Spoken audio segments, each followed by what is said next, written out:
Hello and welcome to the Super Show. This is the CFB edition of the Super Show on the FTN network. You know it, you love it. You followed us for years. I appreciate that continued support. We are grinding through our summer series here. We took a short break last week to cover the Hall of Fame game, NFL preseason DFS. We are getting it. We are doing it. You know how I feel about niche sports. I'm that niche sports connoisseur. We're doing Olympics. We are doing basketball, TBT, everything you can think of. College sports is here. NFL preseason over the next 3 days. You can count on my articles, my slate breakdowns being on the FTN site. Also giving out prize picks, underdogs, prop bets, everything that you can possibly use to make money on. We're going to provide it for you. And the best part is not only will you be profitable, but you're going to have fun because the FTN community, and especially the Discord channels that I hang out in, the CFB room, the CBB room, and right now the NFL room are some of the most hopping places on the internet. Not just Discord itself, but the whole internet, I have to say. Appreciate you guys. We are going to be doing the ACC preview show. We have been grinding through all summer long. We did the American. We have done the Big 12, the Big 10, all of the lower conferences, the MAC. It's been a journey. We have the ACC today, all 17 teams. Next week will be the SEC preview show, and then we will be in it. My man, my co-host, my co-pilot, Jake Kuchek, he's still around. Don't worry. We're going to let him out of the basement, and he's going to be breaking down that Week 0 slate with me as soon as the pricing drops. We're going to try and replicate last year's Week 0, the Nick Nash call that got us started early and often on the profitable train. I cannot wait. Having a ton of fun in the NFL preseason room. If you're finding the Super Show for the first time, please make sure that you're subscribing to the FTN channel so you do not miss a single episode. Find me at DubDeuces85 on every single social media platform. This year is going to be our best year yet. Not only have we have projections, which we started last year with CBB, but we are going to have a ton of other things for you as well.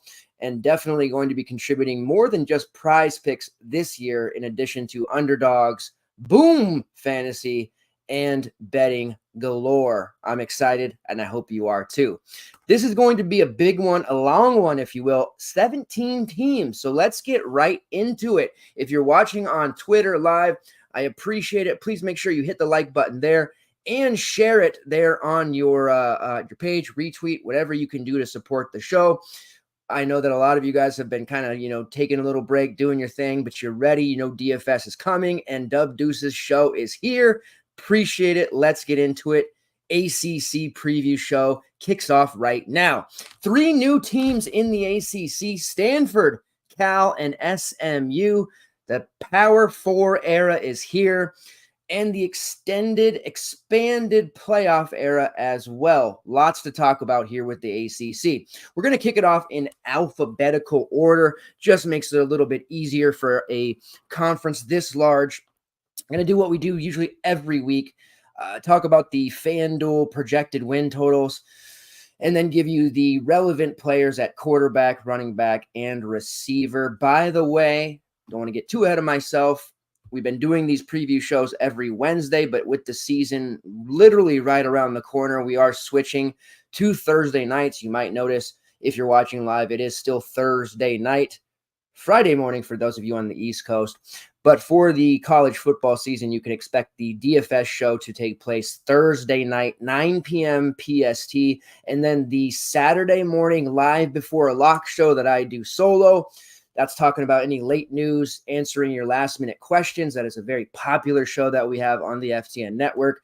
That takes place Saturday, typically 8 a.m. PST, but 1 hour before games lock. All right.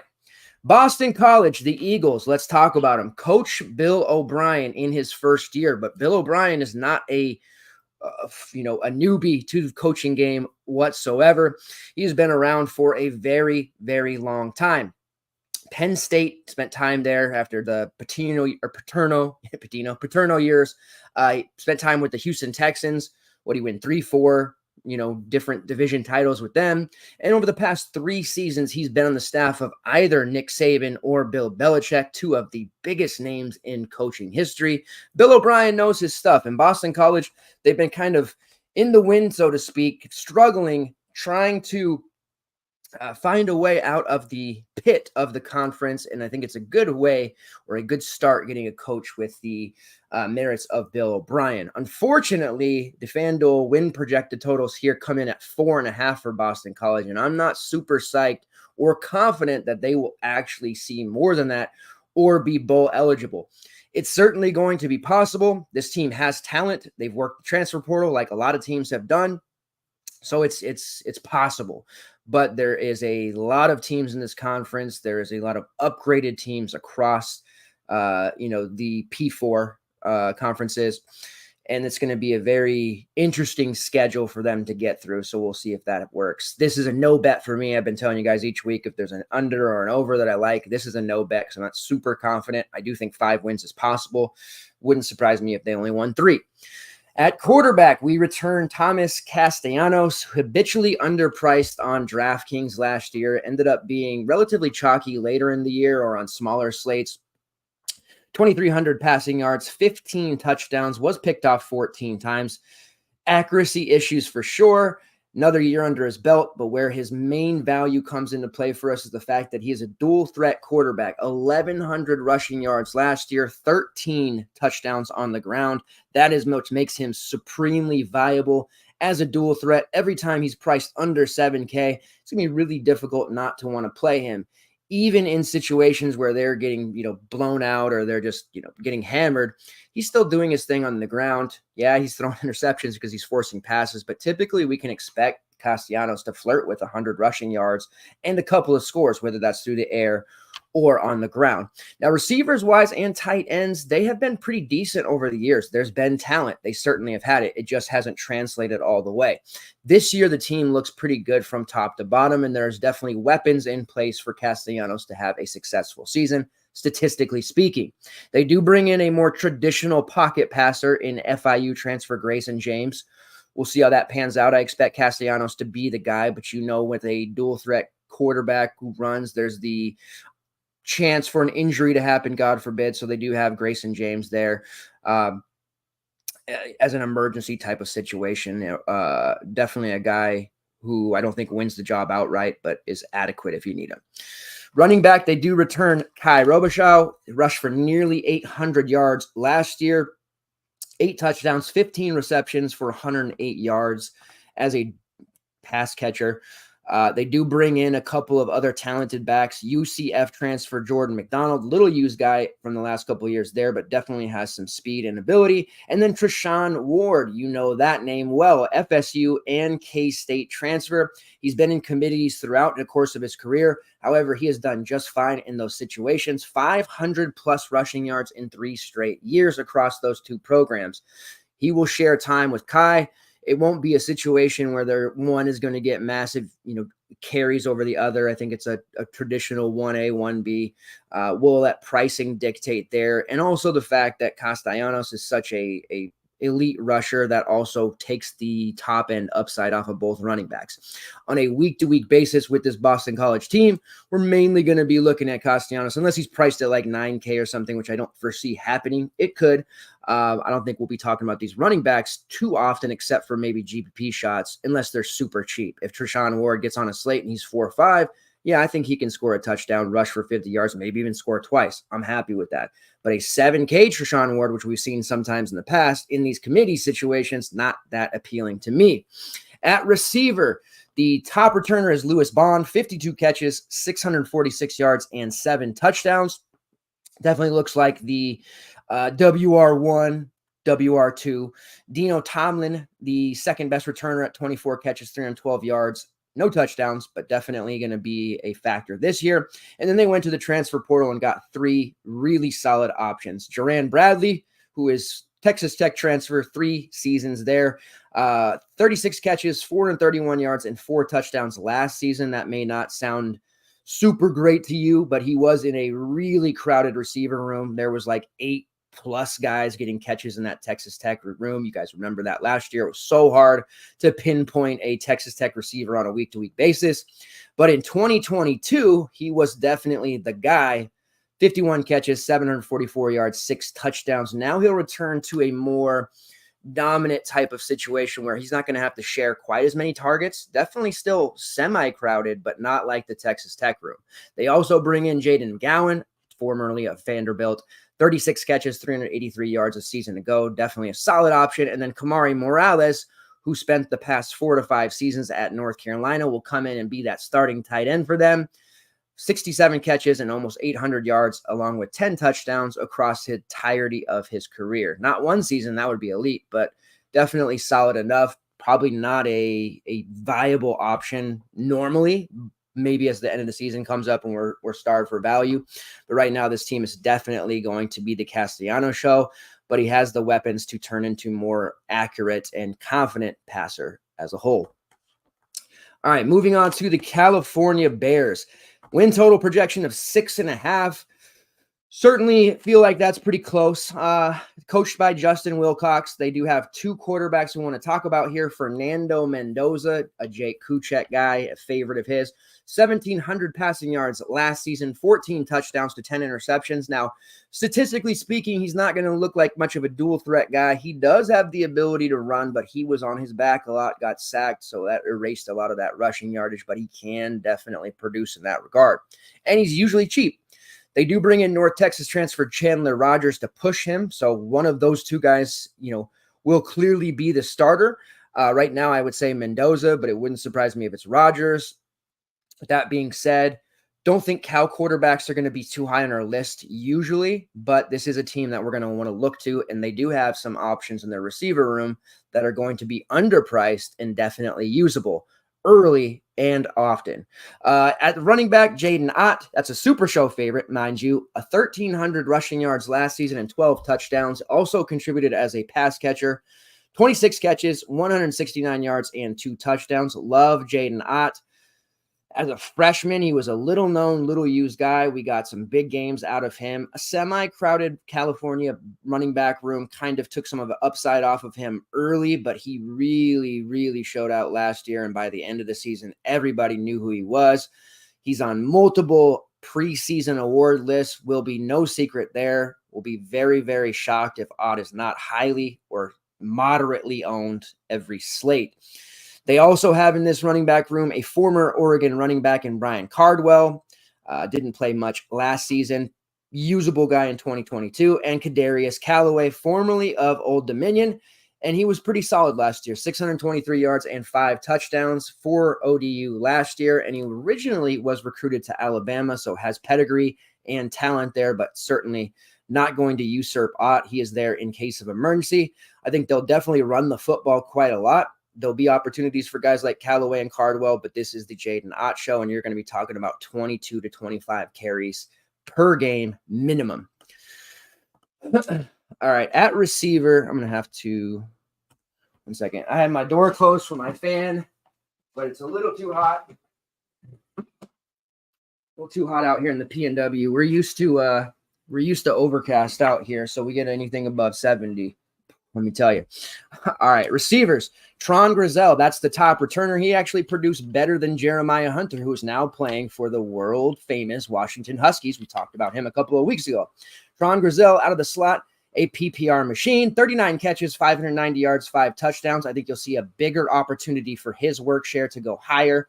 Tobias Merriweather comes in from Notre Dame, 14 catches, 284 yards, 2 touchdowns in a really weird Notre Dame room last year that was very hard to peg. Mikey Matthews, 29 catches, 261 yards last year for Utah. And then they bring in a myriad of other transfers. Jonathan Brady, formerly of New Mexico State, 39 catches, 621 yards, 4 touchdowns. And then a Ohio State transfer in Kyon Grays, raw, but still had the pedigree to get recruited to Ohio State originally, somebody to at least be aware of. At tight end, Jack Endries returns, 35 catches, 407 yards, 2 touchdowns. They have some double tight end spots here. Corey Deshaies, formerly of Maryland, 49 catches, 491 yards, and 2 touchdowns a season ago. Definitely a solid option. Tight ends are gosh, from the preseason, everybody's dogging on tight ends because everybody hates the tight end position in football DFS. But you know what? Over the past couple of years, SuperShow has made money playing tight ends, and Corey Deshaies is definitely a guy we'll look to here. There are quite a bit of mouths to feed, and I think the pecking order is going to take some time to figure out for Cal. And I don't think we're going to be in a situation where really we're looking to stack them. Pricing-wise, I think they'll all be cheap, but I just am not super confident with how this is going to work out. Conventional wisdom says Grizel will be the top guy, but it would not shock me if Matthews, who has shown upside in the past, takes that spot. Jonathan Brady was really productive last year on a fairly lackadaisical passing offense in New Mexico State. I think there's going to be a bit of a learning curve there for the industry when it comes to Cal. And I think a lot of people will be scared to use them for multi-entry purposes, 150 max. Cal is going to be one of those teams that can win you a GPP at times. All right, Clemson Tigers, one of the most boring teams to talk about. Sorry if you're a Clemson fan, but Dabo Swinney, 8.5 win projection here on FanDuel. Dabo's just really difficult to root for unless you're a Clemson fan. And I would be willing to bet, even if you are a Clemson fan, you might be getting tired of the Dabo shtick. Now in his 16th year, his refusal to embrace the transfer portal era and the way of the land now is a bit of an annoyance for me and a lot of people in the industry and the media alike and fans. It puts his team at a disadvantage. Yes, Clemson recruits well. Yes, they develop well. They're not quite the amazing, dominant team that we saw during the Trevor Lawrence years. And, you get a generational quarterback like that. Obviously, you're going to have some big seasons. They do have talent on this roster. The 8.5 win projection is probably low for them, but it wouldn't surprise me if they sputtered. Looking at their schedule, there are some trap-ass type games, and we'll see. It's a no bet for me. I don't think I would touch it either way. If I had to bet gun to the head, I would say over. But I think this Clemson team, the seat might be a little bit warmer for Dabo, and that might be a hot take, and that's not like he's going to get fired this year by any means, but I think they need to start delivering, at this point. The Trevor Lawrence years feel like they were decades ago, even though they were only a couple of years ago. And they really need to take some sort of step forward here, especially with the expanded playoff. They need to make a claim here to the ACC crown with 17 teams and really put themselves in a position to win this conference. Likes of Florida State and a couple of other teams that are going to challenge as well. Anyhow, the talent in-house is great. Just imagine how great and elite and upper echelon this team could be if they actually went into the transfer portal and did some things. Cade Klubnik is back. 2,800 passing yards, 19 touchdowns to 9 interceptions. Fairly accurate, 182 rushing yards and 4 touchdowns. Look for him to, statistically speaking, have a much bigger year. I think we're talking about a guy capable of throwing for 3,000 plus yards, 25-ish touchdowns, and possibly rushing for 250 yards, 5 touchdowns, something like that. Definitely a solid 7K type of quarterback. Now, if they want to get crazy and price him well above 8K, 9K, I'm not going to be interested in Klubnik too often. He was in the mid-range last year a lot. We're talking mostly DraftKings-wise. We'll see how that shakes out. I don't dislike Klubnik, but he's definitely not going to be a guy that you see me feature very often unless he's just super underpriced to the point that I can't ignore him. At running back, Will Shipley is gone. That means no more committee. The Phil Maffa, Will Shipley, 50-50 committee. How excruciating and annoying was that, right? On a week-to-week basis, be like, okay, you know what? Will Shipley is the guy. The whole industry's on Maffa. Let's go to Shipley. We know what he can do. And Maffa has a 3-touchdown game. Then everybody, everyone's ignoring Shipley. Everybody's going to Maffa this week. We eat that chalk. And then all of a sudden Shipley catches 2 touchdowns and has, 3 in the game. Really, really hard on a game-to-game basis. Maffa, most importantly, we will not have to stress about that too often. Phil is going to be the guy, and he should get a heavy workload. Even working with Will Shipley, he had an impressive 965 rushing yards along with 13 touchdowns. He also caught 21 passes for 108 yards. Now, a lot of a lot of Will Shipley's value the last season or two, dealt with heavier workloads in the past, had some minor injuries here and there, but a lot of his value came as a pass catcher out of the backfield. Phil should absorb all, if not, most of, if not all of those targets. So we're talking about a very elite option here, somebody that I would be willing to pay a pretty hefty price for right away. I think that we're talking about a situation here where, in a era of football where the bell cow 30 plus, carry guys are just so few and far between at this point, and we're talking about, 1A, 1B being common, some teams running 3 or 4 running backs. This is a team we can look to and say, we know Phil is going to get 25 to 30 touches. That might be 3 or 4 targets. That might be 28 carries, but we can confidently say he's going to return a solid amount of fantasy points for us because of those guaranteed touches. I'm very confident in that with Phil. No, Will Shipley, I loved having him around, but I just don't feel bad about having to only worry about one of those guys now for the foreseeable future. At receiver, Tyler Brown, 52 catches, 531 yards, 4 touchdowns. Tyler Brown was a cheap option last year, somebody that we really had an affinity for. Definitely think he has the opportunity to hit 750, 800 receiving yards, maybe even more here, depending on Klubnik's actual production and development. Antonio Williams will also be back, 22 catches, 224 yards, 2 touchdowns. Adam Randall returns, 22 catches, 250 yards. And then our showdown special that we talked about, every Clemson showdown, we had to play him, Jake Brenningstool, the tight end, touchdown machine, PPR god, if you will, 50 catches, 500 yards, 5 touchdowns. So many times on Showdown, he would return a nice 4 or 5 catch game, a touchdown or 2. Really like Brenningstool. That is Klubnik's guy. Again, a tight end, usually a cheap tight end. The industry doesn't like playing tight ends very much. Ja'Tavion Sanders for years made us a bunch of money at Texas before people caught on. Speaking of which, he did not make any receptions today in the preseason game. Wah.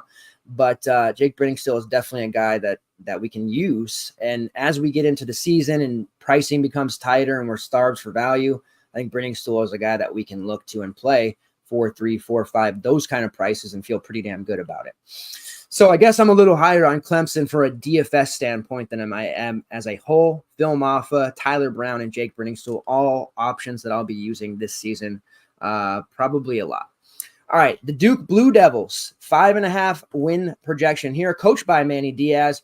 At quarterback, Grayson Loftus. There was, injuries to Riley Leonard at times last year. He's off to Notre Dame now. Loftus came in and put up some pretty decent stats in the times that he did, and there wasn't a huge drop-off in production. Maybe not have the wheels that Riley Leonard have, but definitely a suitable replacement when needed. Threw for 1,000 yards, 8 touchdowns to 4 interceptions. Certainly, qualified and in the mix to be the starter. They also bring in the exciting, highly athletic Malik Murphy, Texas transfer, who has looked absolutely great in camp. He tore it up in spring. It'll be a battle there till the end. I would prefer Murphy because of that dual threat upside that he will inevitably have. But Loftus is absolutely in play as well. I think this Duke offense is going to be much better than people probably realize. And they have some nice returners as well in the skill positions. At running back, Jaquez Moore rushed for 674 yards and 6 touchdowns a season ago. The RB1 for sure, but they also bring in Star Thomas, who is formerly of New Mexico State. He rushed for 653 yards, 4 touchdowns. Last year, he also caught 22 passes for 200 yards and 2 touchdowns. So a versatile weapon there is Star Thomas. At receiver, your 2 main guys to know, Jordan Moore, 62 receptions, 835 yards, and 8 touchdowns. Look for him to be a 1,000-yard receiver this year. And Samir Hagans, always cheap, 30 catches, 260 yards. Not really that exciting, but definitely a guy in play. Mainly if you're using a Duke receiver, don't want to mess around too much. I think Jordan Moore is going to be a guy that we're talking about getting a hefty amount of targets, 7, 8, 9, 10 targets per game on a consistent basis, regardless of who is the quarterback. All right, Florida State, the Seminoles, the team that, for my money, I think has probably one of the best chances to win the conference. That's the smart money, the high floor team. Now, there's one other team here that I am going to be extremely high on. I have already taken futures out on. I have Heisman futures out on their quarterback. We'll get into them in a minute. But Florida State, projection of 9.5 wins. Coach Mike Norvell, he's got it going on here. FSU, they have two options. They can come into the season feeling, oh, woe is me. Why were we left out of the CFP? Still, complaining about that. And it was unfair, to be certain. We don't have to get into that. We talked about that a million times already. Or come into the season with the chip on their shoulder, expanded playoff field, and ready to take control of this conference and represent as the ACC winner. They have a ton of continuity on the offensive line, lots of returners at multiple positions, and they have brought in our guy, DJ Uiagalelei, who spent 3 years at Clemson, was at Oregon State last year. Now, DJ Ua, as we affectionately call him, almost 2,700 yards last year, 21 touchdowns to only 7 interceptions. The big thing he's going to have to work on is his accuracy. He only completed 57.1% of his passes. Now, we saw them at times. He flashed at Clemson, had to keep looking over his shoulder, didn't work out. Comfortable as the starter at Oregon State. He will have every opportunity to excel here at Florida State. Now, he's not the same level of dual threat that Jordan Travis was the last couple of years, but he's adequate in that regard. A really big fan of DJ Ua. I want to see him succeed, especially want to see him, in the opportunity to smack around Clemson. That would be awesome. We'll see how that works out. The backfield is where the Seminoles have an embarrassment of riches. Lawrence Toafili will be back. He is the big play guy. Break it open. He's been the DFS Nats. He's the Mike Allstott of this generation. Touchdown vulture. 463 rushing yards last season. Also contributed quite well as a pass catcher. 21 catches, 186 yards, 5 total touchdowns. Definitely going to be in the mix there, and might actually finally be the starter. Getting that starter carries type of workload. They did go into the portal and got some guys. Roydell Williams of Alabama, 560 yards and 5 touchdowns, also 11 receptions, 60 yards and a score there. So Roydell Williams definitely in the mix there. More of a tough back, somebody they can use in the goal line, somebody to get tough yardage on third down. And they also bring in a more pass catcher type of running back in Jalen Lucas, formerly of Indiana. 275 rushing yards, 2 touchdowns last year, but major value as a pass catcher, 34 receptions, 250 yards, and 2 touchdowns. Love Jalen Lucas. A myriad of different options here for the Seminoles to use. That makes it a true committee backfield. We're going to see that a lot this year. You better get used to it. Even on teams like Ohio State, which we talked about in the past, there's just committee backfields everywhere. It definitely makes it tough, and paying a premium for some running backs is going to be very difficult to do. Very tough for us as the kind of the innovators of 4 running back lineups. We love it. We have won a decent chunk on it, and this is going to be a year where that might be tested because of these committees. Definitely like Jalen Lucas as a pass catcher. Price is going to be very, very, his viability will be dependent on that price. Toafili, I do think, gets a decent chunk of starter level carries. And then Roydell Williams is going to be maybe the more of the touchdown vulture this time, which is the role Toafili previously had. We'll see how that shakes out. At receiver, their top returners, Ja'Kai Douglas, Kentron Poitier, and Hakeem Williams. Remember the name Hakeem Williams. I think he has a chance to semi-break out. Definitely like him. And at tight end, Kyle Morlock. Not big names, not really looking to use them too much from a fantasy standpoint, at least yet. I think they're going to run the ball a lot. Malik Benson comes in, Alabama transfer, 13 catches, 162 yards, and a touchdown. So they went to Bama and pulled a couple of guys. And then Jalen Brown didn't play at LSU, but pedigree is there. The talent is there. Interesting to see how he works out. A lot of young talent on this FSU team in the receiver room. That's going to lead to some up and down performances for sure. But again, Hakeem Williams, that's the name I want to leave you with here if you take nothing else with you at the end of this show. When it comes to Florida State, there's much better nuggets to take with you at the end if you remember nothing else. All right, Georgia Tech, the Yellow Jackets, 4.5 win projection, coached by Brent Key. I got to tell you, this Georgia Tech team they're going to be a SuperShow favorite. I think they're going to win more than 4 games, more than 5 or 6 wins. I think is what we're talking here, and possibly more. If they were to win 8 games, it wouldn't shock me. I think this team has the juice. On offense, they have legitimate talent. Haynes King, what he did last year kind of surprised, I think, most of us. 2,800 yards, 27 touchdowns, did have 16 interceptions, whatever, but almost 800 rushing yards, 10 touchdowns on the ground, total of 37. Look for him to possibly rush for 1,000 yards this year, throw for 3,000. He has the talent to do it. I know that might sound crazy. I don't think a lot of people in these preseason talks and preview shows are talking a lot about Georgia Tech, so let me do that for you. At running back, Jamal Haynes, the 1,100-yard rusher from last year, he's back, scored 8 total touchdowns, 7 on the ground, 1 as a receiver, 20 receptions, 151 yards.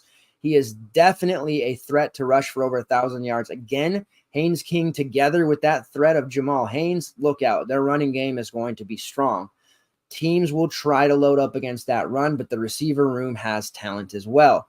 Also have Travion Cooley back, who rushed for 275 yards and 3 touchdowns and was just dangerous enough as a receiver. 11 catches, 112 yards, and a score there. Backing up Haynes definitely has talent. Now the receiver room, the names to know, and it's all guys who are back. There's nobody really new. Eric Singleton, Malik Rutherford, Christian Leary, Chase Lane, all cheap options that we looked to last year. You may remember Singleton and Rutherford started to get a lot of ownership as the year went on because they were cheap, and they were getting a ton of late season targets from Haynes King. They'll also get Leo Blackburn back. He missed all of last season with this very serious injury. Now he has major talent. Blackburn can play. However, that was his 3rd serious injury in as many years. Definitely makes me nervous. An injury-prone player with talent.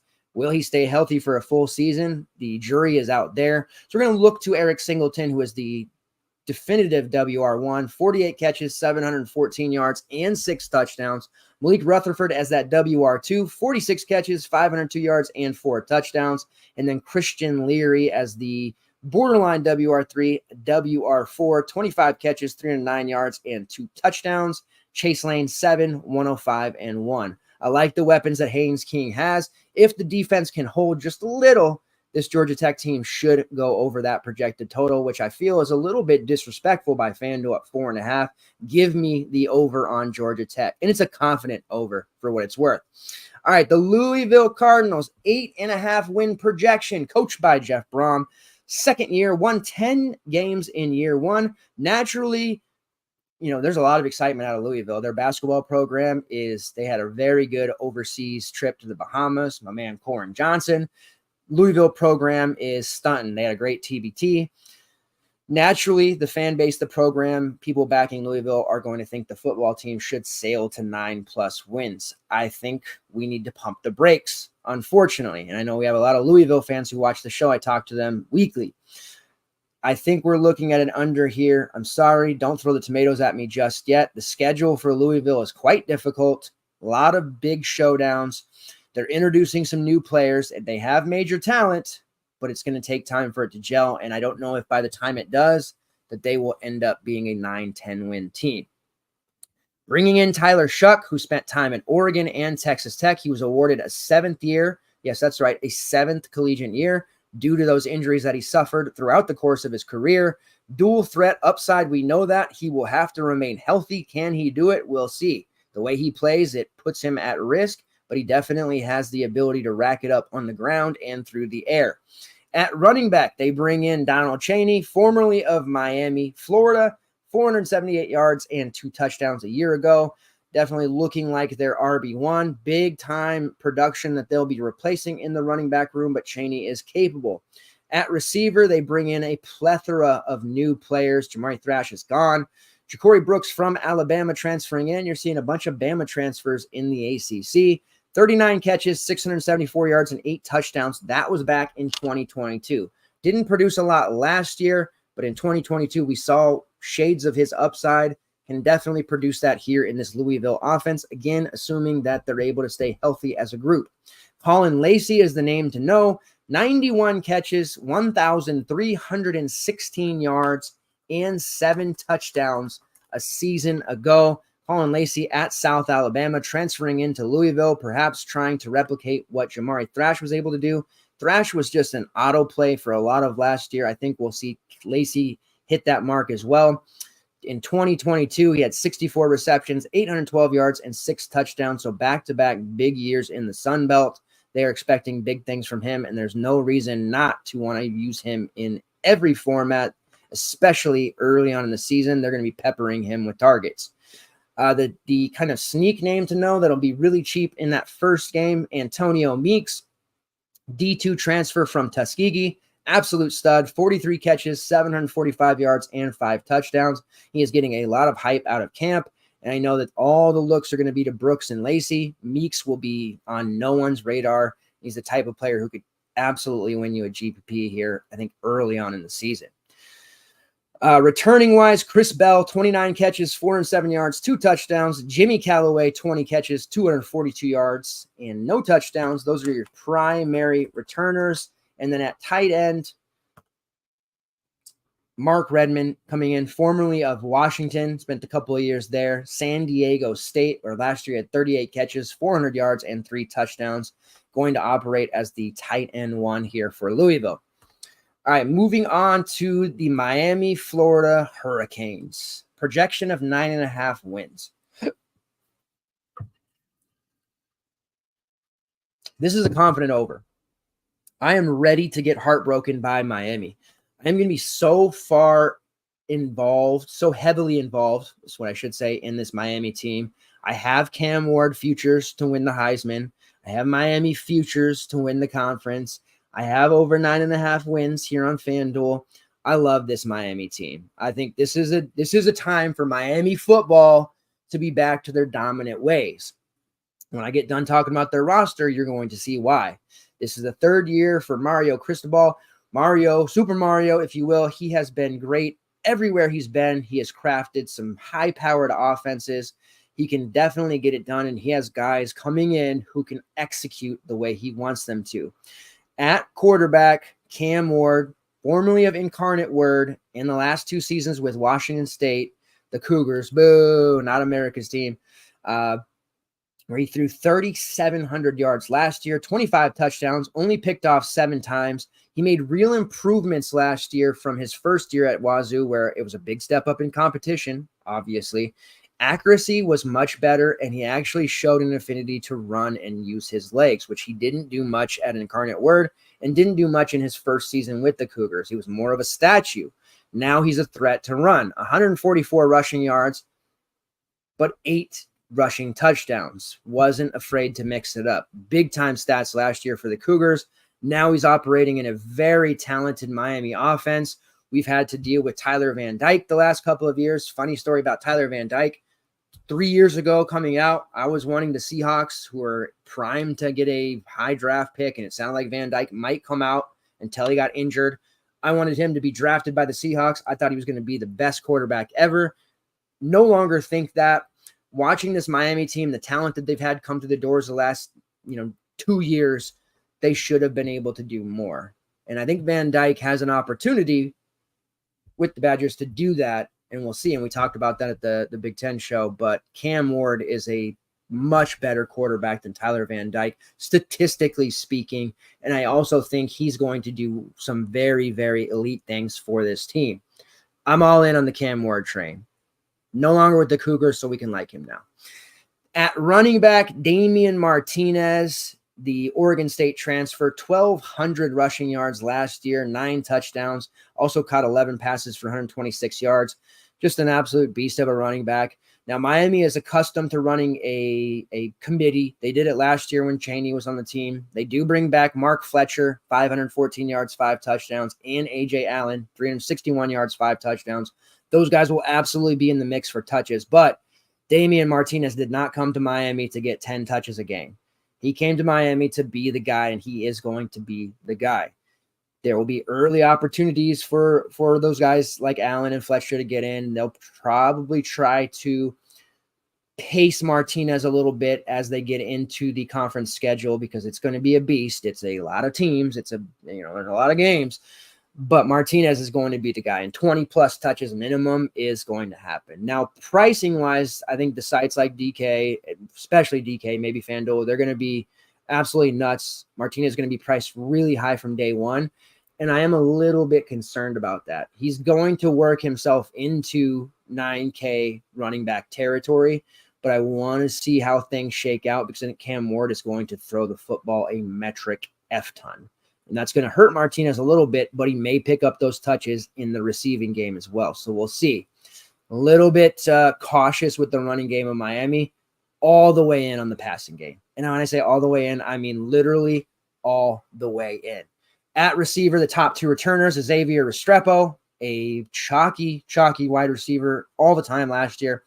85 receptions, almost 1,100 yards receiving, and 6 touchdowns. Jacoby George operated as a WR2, 57 catches, 864 yards, and 8 touchdowns. Colby Young is gone. He was a very solid WR3, but they replaced him with Houston transfer Samuel Brown. All he did last year was catch 62 passes for 815 yards and 3 touchdowns. 3 different receivers in this room that had 800 plus yards, 3 plus touchdowns. Now they're linking up with an elite quarterback in Cam Ward and a phenomenal juggernaut of a running back in Damian Martinez in a Super Mario-led team with his offense, his playbook. This Miami team is destined for great things. It will be a true disappointment for not only myself, but also the Miami fans, of course, but the pedestal I'm putting this team on and crowning them as the ACC champion. They should be. I have high hopes for this team, and I'm going to be using them a lot. I am all the way in on this team. All right. Moving on to the next squad, we have the NC State Wolfpack. 8.5 win projection here. That's fair. Coached by Dave Doran. They do bring in Grayson McCall, the Coastal Carolina legend, to be their quarterback. Over 10,000 passing yards, 1,100 rushing yards, and 106 total touchdowns during his Coastal Carolina career. Now, a little bit concerning with Grayson McCall. His first 2 seasons at Coastal, he was absolute beast, could not be stopped, looked like he was going to be a surefire top 5 pick at the position eventually. Cooled off a little bit in his last 2 seasons. There were some injuries, obviously a lot more film. Teams learned how to pick up on him. He lost talent at the receiver spot. He lost his favorite target in Isaiah Likely to the NFL. The running back room had a lot of injuries. There was a lot of stuff going on there at Coastal. Grayson McCall has a ton of talent. I like him for this team, but I am definitely not lining up to pay a top tier price for him. I want to see what the actual ratio of pass to run will be before I'm starting to pay a top price for him. They do bring in a transfer by the name of Jordan Waters, formerly of Duke, rushed for 819 yards and 12 touchdowns a season ago. I think Waters is going to get a ton of work. They also bring in Dalen Hollywood Smothers from Oklahoma. Didn't play much for them. Definitely getting some hype in camp there. So 2 solid runners. And then, of course, you have the surefire future NFL star. If you don't know this name and you're an NFL guy and you're going to dip your toes in the college football waters, this is the name I want you to know. Kevin Concepcion. We affectionately call him KC.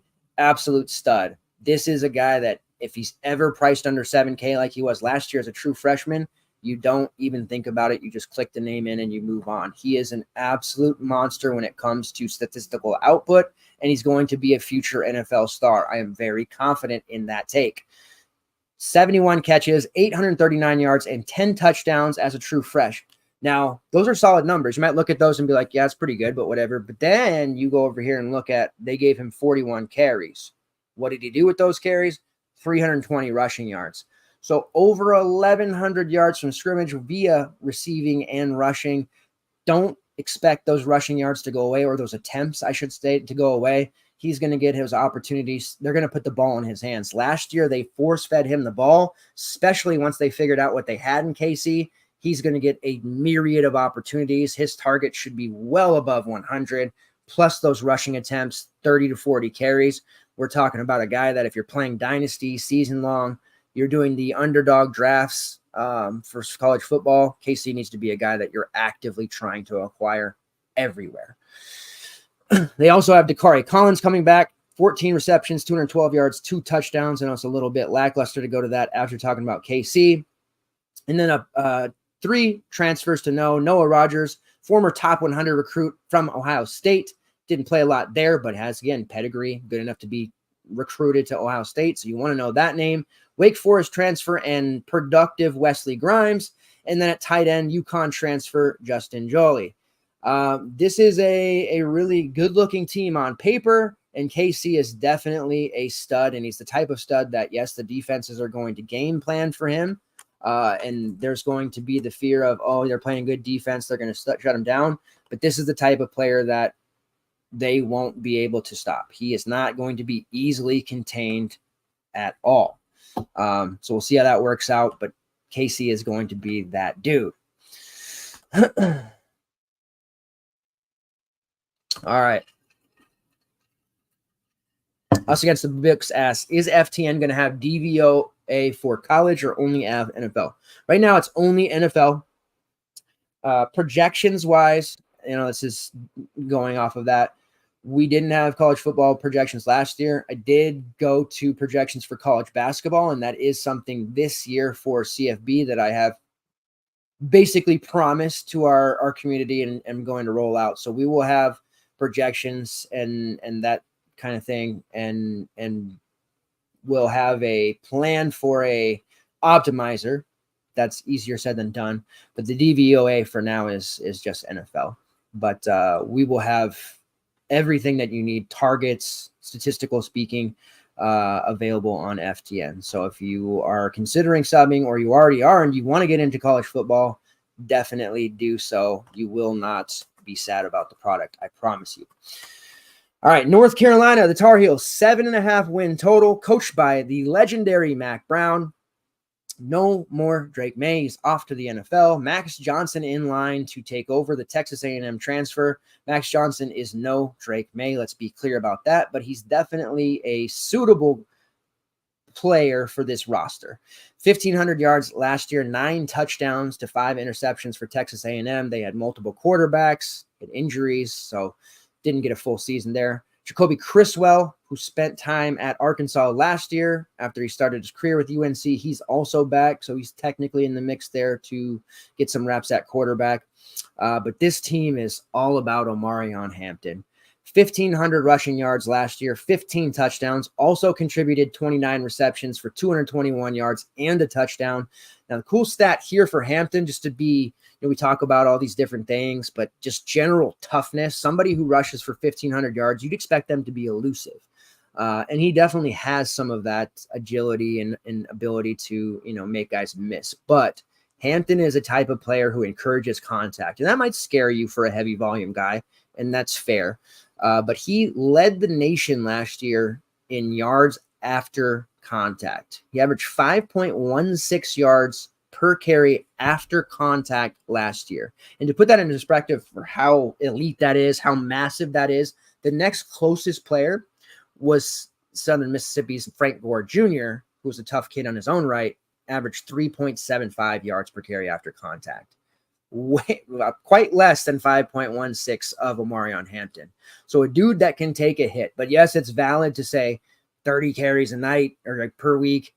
Those kind of hits, like, you're going to wear down. And Hampton did. If you look at last year, during the last 3, maybe 4 games of the season, he definitely wore down, and he was not the same level of player. He still put up some pretty good numbers when it comes to fantasy points, but he was much, much more reliable in the early half of the season. This is a guy who's going to get bell cow carries. We love it, but we need to have at least some spells, right? Like, we want those 30 carries, but how long can that guy take that kind of beating? And we saw it with our man Allen in Wisconsin last year, and over the last 2 years.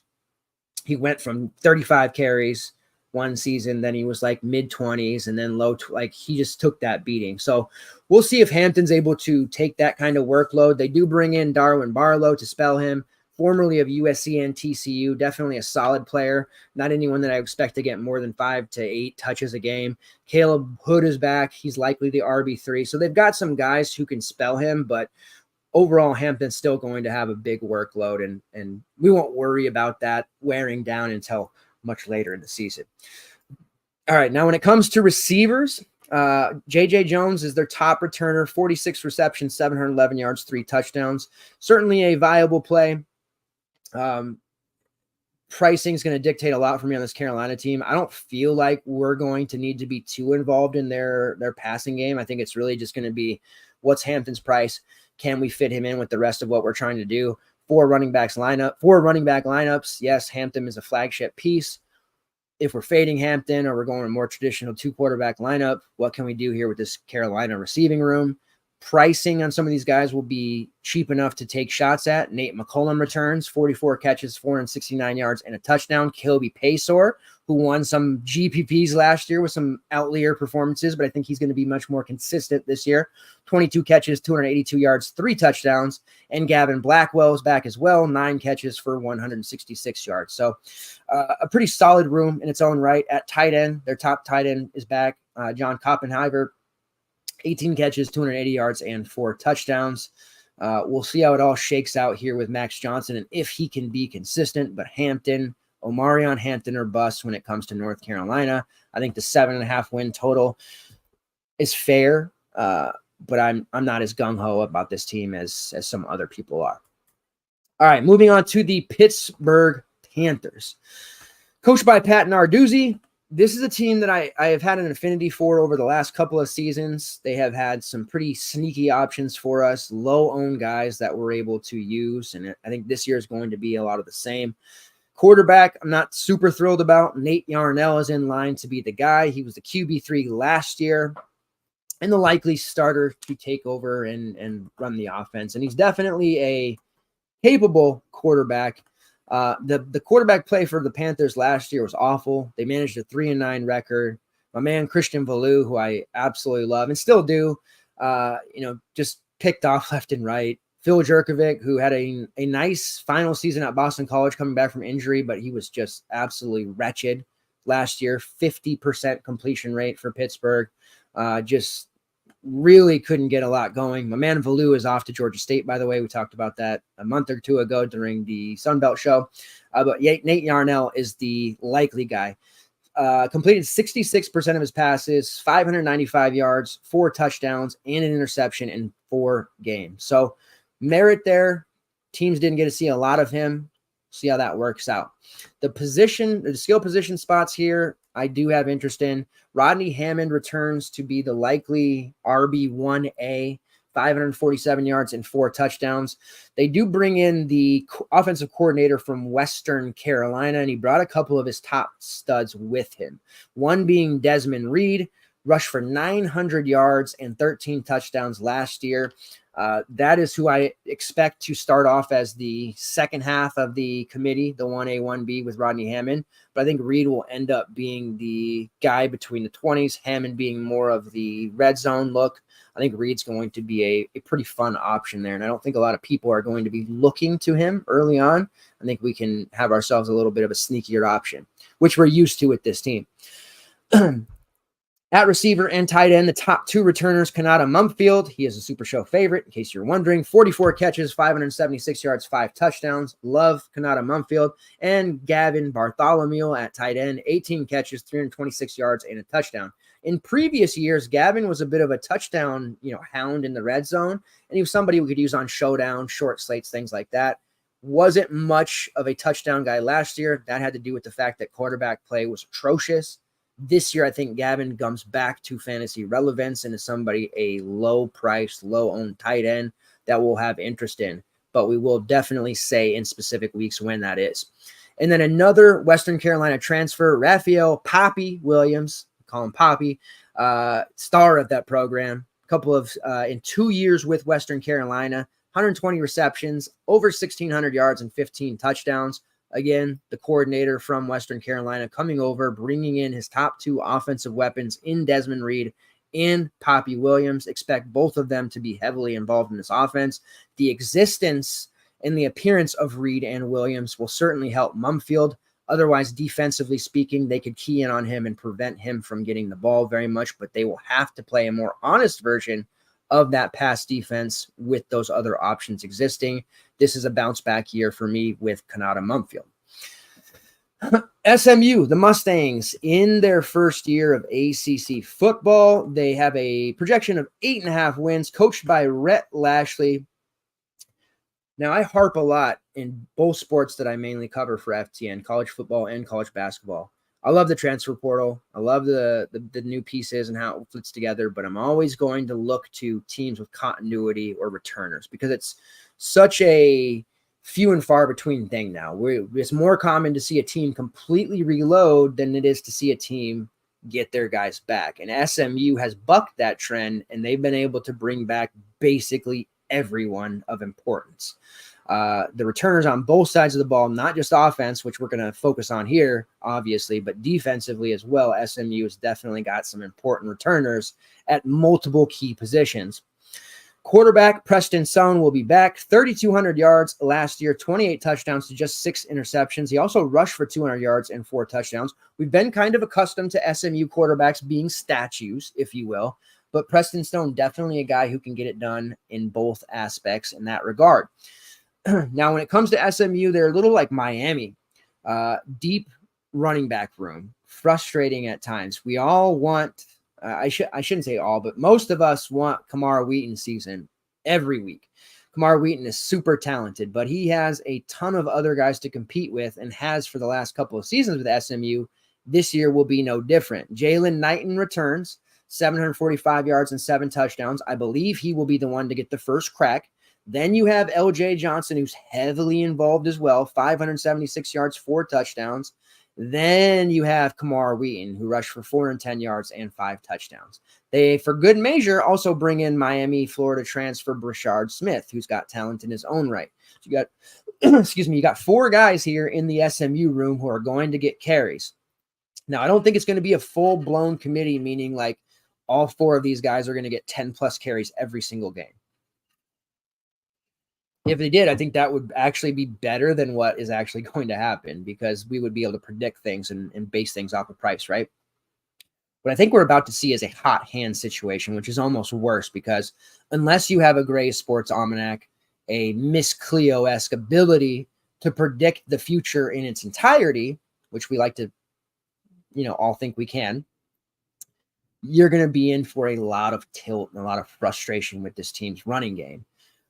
Price-wise, we may have a week where at 4K, LJ Johnson, man, he looks great. And you know what? Last week, LJ Johnson rushed for 125 and 2. Naturally, what's everyone going to do? They're going to rush to roster LJ Johnson. What's going to happen? Kamara Wheaton's season will take place, and he's going to have a huge game. Everybody's going to react. Oh, my God, Kamara Wheaton time. It's now. Let's go. Everyone's going to run over there, and then Jalen Knighton's going to have a big game. And there might be games where multiple guys in that running back room have big days. Very frustrating, I know. And it doesn't get any easier with this receiver room either. Legitimately 6 to 7 options in this receiver room, which has been the case for the last couple of years, who can and will go off. If you really want to find out what true tilt is, play an SMU showdown and watch as you roster 3 receivers in that showdown and watch as the other 4 all score touchdowns. Really frustrating group. And it's going to come down to a lot of, I think, solo Preston Stone lineups, running naked, if you will. I know that pairing, the book says you got to pair your quarterbacks every time. That's going to be really easier said than done when it comes to this team. Number 1, Jake Bailey, who I love. That's going to be my preferred option on this team. RJ Maryland at tight end, who is a very solid PPR look. Then you have big playability in Moochie Dixon, who is still around, Keith Smith, Jordan Hudson, guys like that. And then you have reliable targets like Roddy Daniels and Romello Brinson. All 6 to 7 of those players contributed 300 to 600 receiving yards last year, and I suspect that'll be the case once again this year. However, like I said, if I have to pick one, and he's not priced too high, Jake Bailey is the guy. A healthy Jake Bailey, I truly believe, is the best receiver in this room, and I think he'll build a rapport with Preston Stone enough to where he can become a reliable option. But there's going to be weeks where you just get bricked hard by this receiver room, and you have to know if you're running single entry, you might want to stay away from this team as a whole. If you're doing the 150 max and 10 max and running all these lineups, you can afford to go into this SMU roster and start to really roll with different combos until you're able to put something together. So that's all I got to say about SMU. The projection feels a little bit aggressive at 8.5. coming into ACC, but this is a team capable of winning 10 games. Do not sleep on the SMU Mustangs. All right, moving on, the Stanford Cardinal, a team that is going to have a rough go of it. Troy Taylor in his second year. The projection here from FanDuel is 3.5 wins. Do I think they're going to win 4 games? I don't. Do I think they're going to be horrible offensively? No.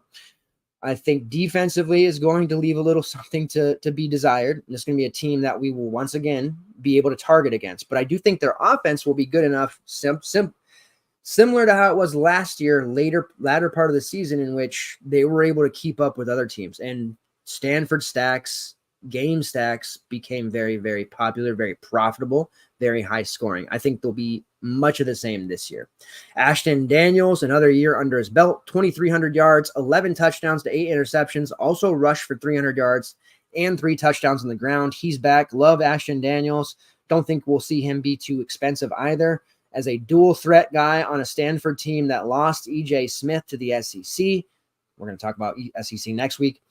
They don't have a lot of intriguing, reliable running options. Cedric Irvin is the top returner by proxy, just because there is no one else.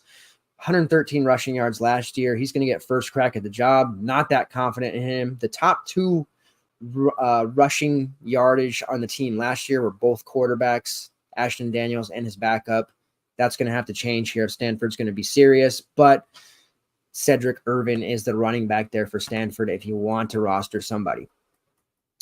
Daniels stacks should be cheap, affordable, and have a lot of pop. The top 2 returning receivers, Eric Ayamaner, who is an absolute stud, 62 catches, over 1,000 receiving yards, and 6 touchdowns. Great play, was never that expensive, and it kind of crept up on people because how many people are looking at a Stanford team, it's not winning games, they're not that fun to watch. Most people were ignoring them. Early on in the season, we thought E.J. Smith, the son of the great Emmett, was going to have a big year. They barely played him, and it just kind of turned us all off from Stanford. And then quietly, Eric Ayo had this big season, and by the end of the year, most people were using him. Now, coming into it, everybody knows who he is, knows what he is statistically speaking, and he should be in line for a huge season as the top option for Ashton Daniels.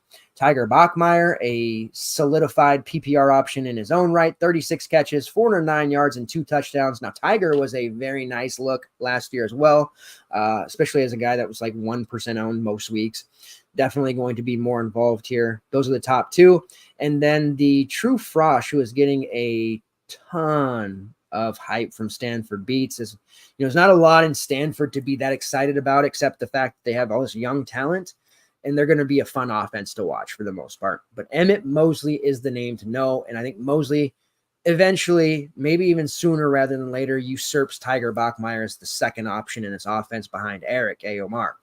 Ayomar is going to be the stud. He's going to be the WR1, but Emmett Mosley is going to quickly rise up the ranks. 4-star recruit, top 80 per ESPN rankings. Perfect fit for an up-tempo offense like Troy Taylor likes to run. Expect him to be involved in a myriad of ways. They'll probably even get him some carries from what I've read. Super fast. Just a really nice look for this team. Definitely a pairing partner with Ashton Daniels. And there might even be some weeks where we can stack Daniels with Mosley, with Eric Ayo. That could be a really big, really powerful type of stack that can win you a lot of money in the right situation, because the Stanford team is going to be behind a lot and they're just going to be pushing the pace on offense constantly. We have to love it, especially for a team that I don't expect to win more than 2 or 3 games. All right, moving on here, the Syracuse Orange. In his first year, Fran Brown, the new head coach, he understands the assignment, and he went into the transfer portal and he made some moves. At quarterback, Kyle McCord of Ohio State. McCord was solid. Maybe not the most exciting quarterback to watch, and some of his predecessors at Ohio State, were. But 3,200 yards, 24 touchdowns, only 6 interceptions. He was definitely accurate. Maybe, played for the safe throw, whatever. Not much of a runner, but definitely a guy who can make this a good throw, has a stronger arm than you probably realize, and is coming into this program, Syracuse, with the full trust of the coaching staff and the fans. 7.5 wins is the projection per FanDuel. Feels right. I don't think that's a real strong over or under. Right around 7-8 wins. I think 6 to 7 wins is probably the safe assumption. But Kyle McCord should come in here and make some things happen. And you'll probably be surprised to know that on a weekly basis, he's going to be not a flagship DFS play, but he's definitely going to be in the player pool more often than not. And he has a tremendous amount of talent in the receiver room to rely on. Before we get to that, running back, LaQuint Allen, he's the stud of the group, 1,000-yard rusher, 9 touchdowns, also contributed 38 receptions for 210 yards and a touchdown. Now, for what it's worth, I do think his receptions suffer a little bit this year. Oronde Gadsden will be back. He's the talented tight end who missed most of last season with an injury. A lot of those tight end looks ended up going and turning into running back receptions for LaQuint Allen. So that'll kind of hurt him there. Still think he'll be very involved in that aspect of the game, but I'm not expecting that level of production from him, mainly just as a runner. At the receiver spot and tight ends, again, Oronde Gadsden will be back. In 2022, he had 61 receptions, 975 yards, and 6 touchdowns. So you probably may have forgotten about that. But going into the season, everybody was on Gadsden, and then he got injured, 1 or 2 games in. So expect a big year, big bounce back year from him. I think Kyle McCord will lock onto him and really feature him a lot. So expect big things there. Dan Villari, the tight end who took over for Gadsden after he was hurt, 20 catches, 180 yards, and 3 touchdowns. 2 tight end sets. Those are both very solid options, and Villari can act as a H-back in a way. And then the rest of the receiver room, Donovan Brown, very solid option, 27 catches, 321 yards, and a touchdown. Imari Hatcher, 32 catches, 482 yards, and 3 touchdowns. And then a trio of transfers coming in, 2 of which come from Georgia, Jackson Meeks and Zeed Haynes. Be interesting to see how those 2 fit in.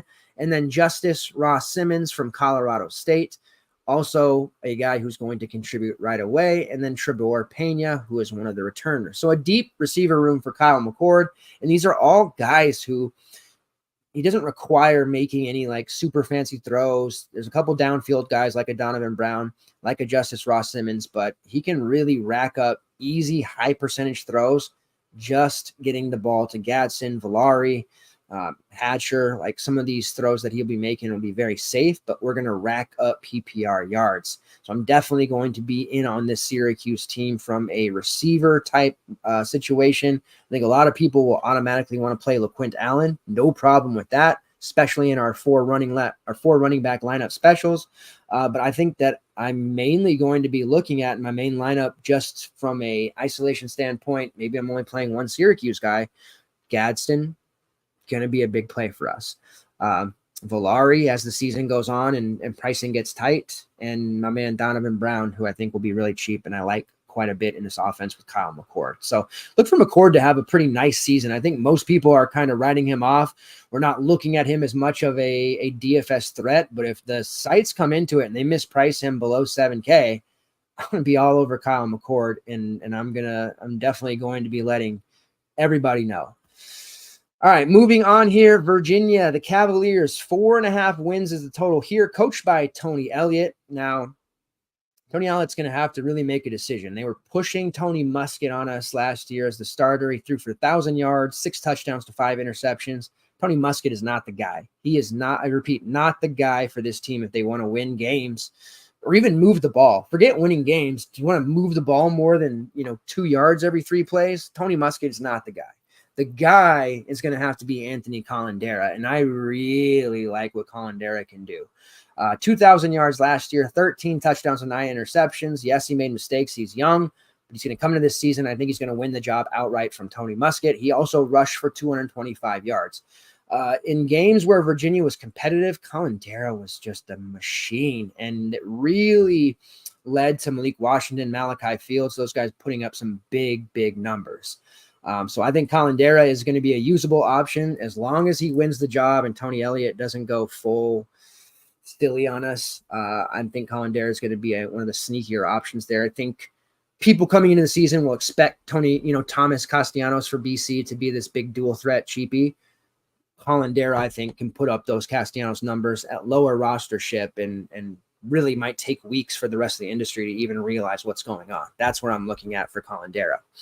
At running back, the RB1, Kobe Pace, 382 yards and a touchdown last year. Also contributed 19 receptions for 176 yards and 3 touchdowns.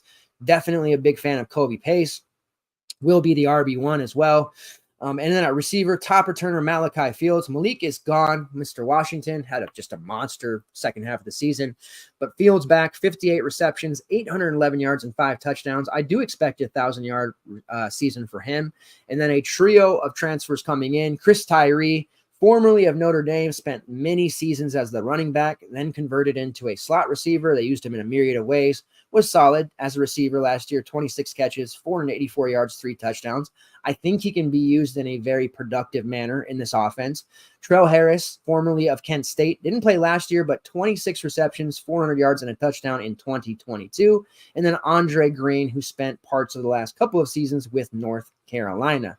So there's definitely some talent to be had in this Virginia team, but Colandera, Kobe Pace, Malachi Fields, those are going to be the main options we're using for DFS. And then Chris Tyree, that's his 5th season now, I believe, and tends to be really cheap. I do think Tyree is going to settle into the WR2 spot in this offense, which was very, very productive last year in the form of Malachi Fields. All right, moving on to a team that's a lot more exciting than Virginia, the Hokies of Virginia Tech. And they come in with a projection of 8.5 wins, which I do think the over is in play. Coached by Brent Pry, the Hokies, you want to talk about continuity? I have a note here. Continuity is key. The Hokies ranked 4th nationally in returning production. Yes, of all the transfer portal era stuff and all the talk of, you got to reload and the importance of working the portal, I'm a big proponent of it. Again, continuity is a big thing for me as well. And we're talking about the Hokies, 4th nationally in returning production. That is huge. The Hokies, I feel like, are going to sneak up on people. I think there's a very solid over 8.5 win bet here. I think on a week-to-week basis, the Hokies are going to be a team that makes us money, just betting them outright. And I'm very excited about what this team brings to the table from a DFS aspect as well. Kieran Drones, who did take over early for Grant Wells, the Grant Wells experiment there over the last couple of seasons, just it wasn't working out. You've got Drones coming into it, will be the starter from day one. 2,100 passing yards, 17 touchdowns, 3 interceptions. He was extraordinarily accurate. They put him in a position to be accurate, though, important to note. But where he was a threat as a dual threat running quarterback, 818 rushing yards, 5 touchdowns on the ground. It's not unreasonable to think he could put up 1,000 rushing yards as a quarterback. You might say, what? How can he do that? He can do that. He was not the full-time starter last year. Yes, they're going to throw the ball more. Yes, they have capable running backs, which we'll talk about in a second, but Drones could be a 2,500-yard passer, hell, a 3,000-yard passer, and a 1,000-yard rusher. Very high on Drones, and the sites better price him correctly, or he's going to be major chalk from day one if they don't. And when I say correctly, I mean well above 7K on DK pricing at least. So Kieran Drones is going to be a staple for us. At running back, you have Bayshul Tootin, 863 yards and 10 touchdowns last year, heavily involved as a pass catcher, 27 receptions, 239 yards, 2 touchdowns. Now, Malachi Thomas is still around, and he will still be a factor. He rushed for almost 400 yards and 2 touchdowns last year, but Tootin is definitely the back to own here on a week-to-week basis, as he will be heavily involved not only on the ground, but as a pass catcher as well. Now, having a rushing quarterback like Drones definitely takes that top-end upside off of him. He may not be able to rush for 1,000 yards, especially with Malachi still out there for 200 to 300. But Tootin's value as a pass catcher makes up the difference on that. If he rushes for 800 yards, still going to probably get 200-plus receiving yards out of him as well. So he'll be a solid look for us all year long. I don't think I want to play Tootin with Drones too often, but it definitely, if you go back and look at some of the games together last year, it certainly worked out. At receiver, you have everybody returning. Most, I shouldn't say everybody, but most. They're not 4th ranked nationally in returning production for nothing. Daquan Felton returns, 38 catches, 667 yards, and 8 touchdowns. Jalen Lane, 41 catches, 538 yards, 6 touchdowns. And Stephen Gosnell, 22 catches, 350 yards, and 3 touchdowns. But most importantly, Allie Jennings is back, and Allie Jennings is a stud. Unfortunately, we lost him early in the year to injury. He was only able to play, 2 games basically. He had 5 catches for 72 yards and 2 touchdowns in that game. So that gives you a taste of what he can do. You go back to his 2 prior years when he was with Old Dominion, he had 900 plus receiving yards in each of his last 2 years with the Monarchs. A healthy Allie Jennings is a dangerous Allie Jennings. You look at this receiver room and how talented it is, Felton, Jennings, Lane, and Gosnell. Then you've got a real bona fide, pass-catching receiver in Bayshell Tootin. It's easy to see why I'm so high on Drones and why most people are. He is going to have a phenomenal season. And the fact is, defenses have to play for both the run and the pass. They won't be able to key in. His ability to rack it up as a rusher is really going to keep defenses on their heels. And there's going to be a lot of PPR work for guys like Felton and Lane. And then when they cheat a little bit, Jennings can take the top off of that defense and break one to the house at any time. As long as he's fully healthy, and I believe he will be, this offense is going to be ridiculously fun. I cannot wait to see the Virginia Tech Hokies on the field here ASAP with this roster and everybody back. No real relevant transfers on the offensive side of things, and that's going to make it extremely easy to predict on a game-to-game basis. The pecking order will change a little bit, but Kieran Drones is definitely going to be one of our flagship staple plays in all formats. All right, last team in the ACC here. We're cruising right along. Feel good about it. We've done well. Wake Forest Demon Deacons, coached by Dave Clawson, a 4.5 win projection. Now, I do not like the Demon Deacons. I will say that right away. They are going to be running Hank Bachmeier, the immortal Hank Bachmeier at quarterback, formerly of Boise State and Louisiana Tech. Bachmeier threw for 2,100 yards and 10 touchdowns last year to 5 interceptions before eventually losing his job and getting banged up. You know the story on Bachmeier. We'll see. They definitely need him to stay healthy for this season here. Looking at the depth at quarterback, it could get ugly really quick for this Demon Deacons team. At running back, their top returner, Damon Claiborne, rushed for 586 yards and 5 touchdowns. Tate Carney, 244 yards and 4 touchdowns. Those are their top 2 returners. And then Taylor Morin, another immortal player there. He's back for another season. 41 catches, 617 yards, and 2 touchdowns last year. Morin's always a decent play, especially when you need value late in the season. And then the big thing will be Donovan Green, who missed all of 2023 with a serious knee injury that he suffered in spring. Now, in 2022, he had 37 receptions, 642 yards, and 6 touchdowns. Coming into the year, everybody and their mother expected Green to have a massive, monstrous, huge 1,000-yard-plus season. Wasn't in the cards due to the injury. We'll see how he comes back, but he's definitely going to be the top receiver on this team. The only tough situation with it is that he's going to have Hank Bachmeier throwing the ball. And I'm coming off sounding like a Hank Bachmeier hater, and I'm really not trying to be, but it's really tough to get behind and feel quite excited about any offense led by Hank Bachmeier. Now, you go back to 2021 with Boise State, one of his best years. He threw for 3,100 yards, 20 touchdowns, 8 interceptions, completed 62.8% of his passes. A very strong season there for Boise State. Then the injuries happened. Only played about 4 games there with Boise State in 2022. Bit of a rough one. Decided to transfer out. Got replaced anyways at Boise State. Fell out of favor. Starts for Louisiana Tech and falls out of favor quickly there due to inaccuracies. Now, as it went on, his completion rate went up to 67.7%. So he can be accurate, but they really babied things down. You think of Louisiana Tech and the offense they run, that's a high-powered offense, throwing deep, lots of receivers. They had to dumb down the playbook a little bit and just didn't get the full meal deal there with Bachmeier. So I'm a bit concerned about how this offense will look. I do think Damon Claiborne may be a bit of a sneakier option there than most people realize. He should get a ton of looks. But overall, I think Wake Forest is going to be a team that, I'm probably targeting against, but I'm not too keen on using them too often. And I could easily eat my words. And if Hank Bachmeier comes back and has a huge season, I'll feel great for him, because there was a time where we all loved Hank Bachmeier. Don't pretend like you didn't. That 2021 season was pretty legendary, honestly, and he was a staple. but he just has not looked right since then, and it's hard to feel any sort of excitement or warm and fuzzy feeling when it comes to Wake Forest and Hank Bachmeier. So we'll see, but that's where I'm at with Wake Forest.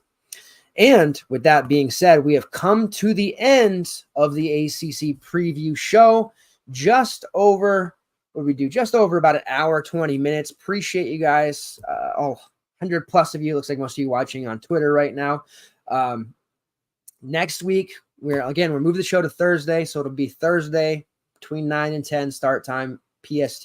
That'll be the SEC preview show and our final preview show of the offseason, and then we will fully move into coverage of week 0. There will be a week in between there with the show that's going to be betting centric. So we're going to be doing futures, any Heisman bets, any outrights, any of that kind of stuff from a, sportsbook prospect, but also prize picks, underdog, any of that kind of stuff we're going to be talking about there. That will be a fun one. Then the week 0 preview show. Then Saturday morning, breaking it down with any late news, final depth charts, and then we'll be in it. We'll be grinding shows. We'll be, each and every Saturday from morning till night. You guys will be in the Discord hanging out with me. We have the ability to watch games live with the community now on playback. If you haven't gotten familiar with playback, very fun. There's a chat room. Can watch the game. We can give actually free passes to watch the game with our community members. We'll pick out, some of the more marquee college football games and college basketball when it comes, and just hang out, watch the game, get subs on to rap with us, make predictions, tilt, all of the fun stuff that you've come to know and love as a member of the FTN community, and more specific, the SuperShow community over the last decade that we've been in existence. Thanks, everybody. I appreciate that continued support. Make sure on your way out, you hit the like button, whether you're watching on YouTube or Twitter, retweet, and share this link. It will be up. I will have timestamps as well, so you can go back to all of our preview shows to check on any team or player that you might be interested in. That'll wrap it up. Thanks, everybody. See you guys next week. Preseason NFL coverage, bright and early in the morning. Expect the article, and I'll be in the Discord pretty much for the rest of the day. Take care, guys.